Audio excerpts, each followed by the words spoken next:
E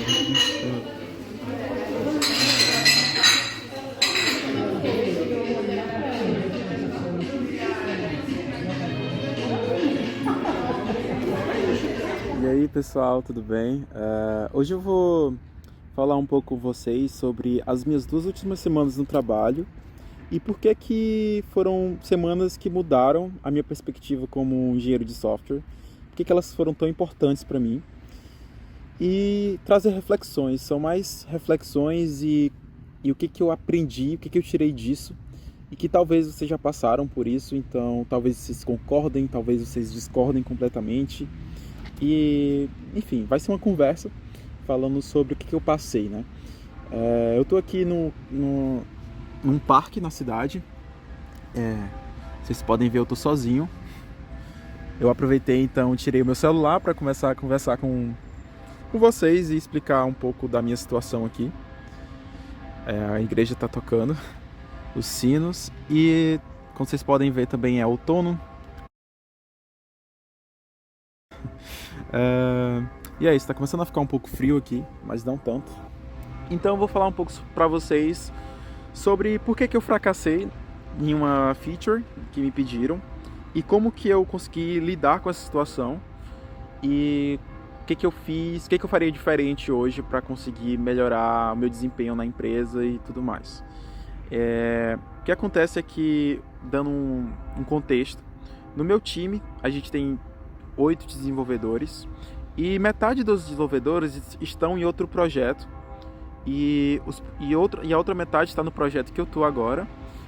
Só que a maioria dos desenvolvedores já estão muito ocupados com coisas, né? E um desenvolvedor ele é mais júnior do que eu. Então acaba que muitas features novas estão chegando para mim, features com uma complexidade muito alta pro meu nível, eu acho, sabe? O que eu acho muito massa, que eu quero realmente aproveitar essa experiência e crescer mais na minha carreira profissional, sabe? E eu acho que vai muito de questão sobre o que você está querendo para sua vida nesse momento. Porque eu já trabalhei antes numa empresa por 2 anos e eu nunca peguei, assim, features com uma responsabilidade muito alta, sabe? Até mesmo porque eu estava querendo, sabe, viver um pouco mais da vida e não focar tanto no trabalho, né? Em contrapartida aqui, eu tô tendo esse foco um pouco maior no trabalho, então eu realmente quero pegar eixos com mais responsabilidades e trabalhar mais, enfim, dar o meu melhor aqui, né, para eu construir essa minha carreira internacional. E o que acontece é que eu entrei de cara nessa issue e eu pensei, não, assim que eu recebi, eu vi que era algo complicado, eu vi que ia trazer bastante lucro para a empresa, né? Então, querendo ou não, isso traria uma boa visibilidade para mim se eu conseguisse terminar. E o prazo era 7 dias, né? E eu pensei, não, vou dar o meu máximo aqui. E normalmente eu estava trabalhando lá 7 horas por dia, sabe? Porque em 7 horas dá para conseguir resolver tudo. É a carga horária aqui na França e eu estava dando conta, né? Então, tranquilo. E nessas 2 últimas semanas eu trabalhei em média 11 horas por dia. Então foi uma mudança muito grande na minha rotina. E o engraçado é que, mesmo trabalhando o máximo que eu tinha, mesmo chegando em casa super cansado, acordando super cedo no outro dia, eu não consegui terminar. Passou 7 dias e eu simplesmente não consegui. E a primeira coisa que você tem que pensar quando você pega numa feature um pouco complicada é que nem sempre é só sobre programar, sabe? Nem sempre é só ficar você escrevendo as suas linhas de código e tudo mais. Primeiro porque, o que acontece? A cada vez que eu mexia no código, para eu fazer um teste, se funcionou o que eu fiz, eram 5 minutos. Para você montar o caso de teste, você testar e tudo mais. Para você debugar as requests que eu estava fazendo para outras APIs, era complicadíssimo, sabe? Então, o que eu aprendi dessa feature é que você tem que ser um pouco mais preciso no que você está programando e não ficar com aquela ansiedade de ver se está funcionando o seu código, respirar e ficar calmo. Eu vou pensar, raciocinar, pegar um papel, escrever o que eu estou fazendo, o que eu quero, os passos que eu quero fazer. Então, ser um pouco mais metódico nisso, né? E também encontrar formas de simplificar o seu caso de teste, de você não ficar fazendo casos muito absurdos, assim, tipo, ultra complexos, foca em coisas menores e tudo mais. Então, a forma como você trabalha, sabe, muda muito o seu resultado. Então, a forma como você vai debugar um request, e são coisas que você vai aprendendo, sabe? Não são coisas que, tipo, eu mudaria hoje porque, bom, eu não sabia como fazer. Então, você vai aprendendo e é a vida, né? Você nem sempre você vai saber das coisas e tá tudo bem. Mas, querendo ou não, é uma coisa que é bom você pensar toda vez que você termina algo, o que você faria diferente em relação a como você faria, como você abordaria aquele problema, sabe? Agora, sobre coisas mais concretas do que eu passei, né? A primeira coisa que eu mudaria é questão de prioridades. Então, quando eu estava fazendo a feature, eu não elenquei as prioridades do que eu deveria fazer. Então, em termos específicos, né? Quando eu encontrava um bug na aplicação que estava no mesmo projeto, mas não estava tão relacionado com o que eu precisava fazer para o cliente, eu encontrava um bug, eu acabava que ficava olhando aquele bug e tentando resolver aquele bug antes de fazer o que eu realmente precisava fazer. E isso porque eu estava com a mentalidade de, poxa, eu quero entregar um negócio perfeito, né? E como esse bug está no setor, né, que eu estou mexendo, eu quero resolver esses bugs. E hoje eu não abordaria dessa forma. Hoje eu procuraria elencar os bugs que estão na aplicação e falar, olha, esses bugs, para minha chefe, enfim, para o Product Owner, esses bugs estão acontecendo e eu vou tentar resolvê-los antes da entrega. Isso depois de terminar o que tinham me pedido para fazer, sabe? Então, elencar essas prioridades, né? A segunda coisa sobre prioridades que eu não fiz, refatorar. Quando eu peguei o código, uma hora depois que eu peguei o código para ler, eu já estava querendo refatorar funções, né? Isso é um mal que eu tenho, mas que eu acho que é um mal do bem, assim, vamos dizer, que é você tentar melhorar o código sempre, né? E tudo bem, eu acho isso essencial. Só que eu percebi que eu perdi muito tempo nessa feature tentando refatorar pelo fato de que eu não conhecia o que estava acontecendo de fato, né? Eu não entendia as complexidades daquele código, eu não entendia o sofrimento que o desenvolvedor que passou por ali teve, que ele não conseguiu refatorar por N motivos. Então, antes de você refatorar, é muito bom você entender o que você está tentando refatorar, né? Para você não causar nenhuma regressão, né? Colocar um problema que existia, que resolveram, aí você vai, mexe e volta aquele problema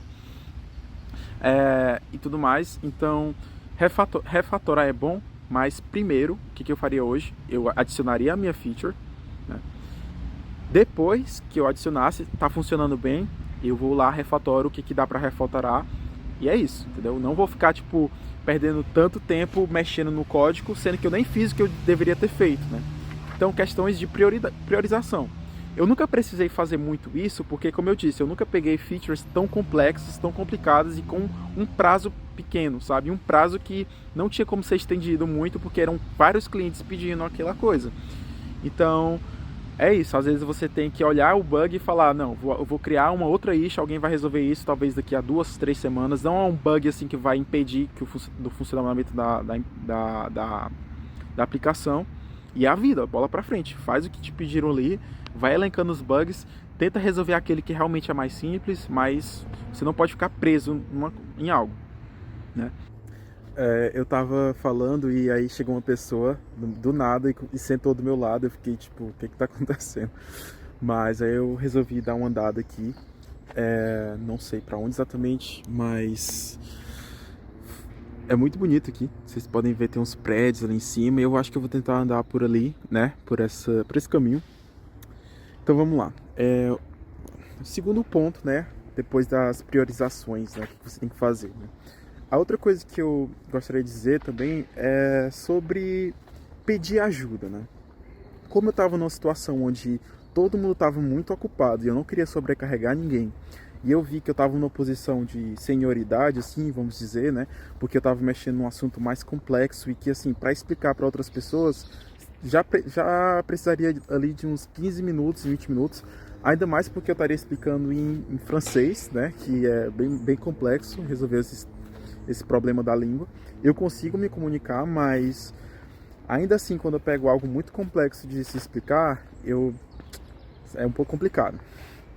Mas enfim, o que eu tiraria hoje, né, que eu faria diferente, né? Primeiro, você precisa pedir ajuda quando você não consegue fazer alguma coisa, né? Porque querendo ou não, vai ter pessoas que sabem muito mais do que você ali e que você não pode ficar com isso na cabeça de, vou fazer sozinho. Isso não. Mas, contudo, entretanto, todavia, você precisa, entender bem o problema, assim. Saber explicar por que é que você não está conseguindo fazer aquilo e já pensar nas próximas perguntas depois que a pessoa te responder aquilo, sabe? Então, o que acontecia é que eu tive umas 4 pequenas reuniões assim de 15 minutos com a pessoa sênior que estava encarregada de mim, né? Mas que ela estava também muito ocupada. Sendo que, se eu tivesse entendido muito bem o problema, mas realmente passado mais tempo entendendo o problema do que tentar ficar programando desesperadamente, né? Eu acho que isso acabaria me ajudando a formular melhor as perguntas e, ir direto pro ponto principal, né? E questão de complexidade do código, não tem o que fazer, isso vem com o tempo. Então, por exemplo, esse problema específico era algo que eu tinha estudado na faculdade, mas que mesmo estudando eu sentia uma dificuldade enorme, que é questão de código que tá rodando em paralelo e que eles vão alterar uma mesma variável, e como é que você vai orquestrar isso para que você tenha uma certeza absoluta que o comportamento vai acontecer de forma correta, mesmo esse código sendo executado de 4 formas diferentes, assim, sabe, de 4 situações diferentes, e que isso não vai causar nenhum bug, nem nada demais na aplicação. Então foi um pouco complicado de mexer nisso. Não tem o que fazer. Você vai aprendendo quando você cresce, pegando mais e mais features, eu acredito. Então, quanto a isso, não teria muito o que fazer diferente. Mas se não, depois da primeira semana que eu fracassei, a segunda semana eu consegui terminar a issue. E assim, deu certo. No final de tudo, eu consegui entregar com 1 semana de atraso, mas o mais importante que eu acho é que eu consegui entregar e tá tudo funcionando muito bem, né? E o cliente, eu acho que vai ficar satisfeito. Vamos ver aí, a gente só vai saber realmente quando for usado em larga escala o que eu fiz. E se tudo funcionar bem, eu já tô feliz agora, mas se tudo funcionar bem, eu vou ficar muito mais feliz, né? Então, se der errado, a culpa é minha, porque eu puxei a responsabilidade. E se der certo, a culpa é minha, né? Graças a mim deu certo e é isso. Então vamos ver cenas dos próximos capítulos. Eu espero que vocês tenham gostado do vídeo. As luzes acabaram de acender. E mandem comentários, curtam, falem o que vocês querem saber sobre a empresa e tudo mais.